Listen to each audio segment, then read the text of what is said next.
Hi everyone! Magluluto ako ngayon ng paella. Ito po ang mga kailanganin natin. Baguio beans, green and red bell pepper, garlic, and tomato. Yan po. Gumamit ako ngayon ng paella rice. Pwede din po kayong gumamit ng Japanese rice. Kung ano pong available po kung mayroon kayo. Pero mas masarap po ito. Gagamit din po ako ng pimiento. Powder po yan. Tsaka pampadagdag ng lasa, paella stock.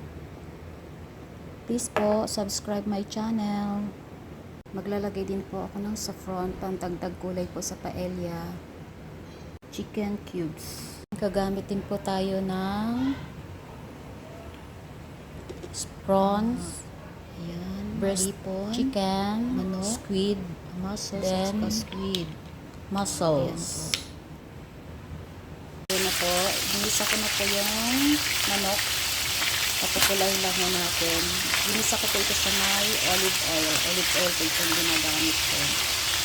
Ayan po, ginisa ko ang baguio beans, bell pepper, green and red bell pepper. Ayan natin yung kamatis. Lagyan na rin natin yung squid. Lagay ko na po yung puset. Natin yung bigas. Lagyan na rin po natin yung rice. Tsaka ang ating stock. Ayan na po siya.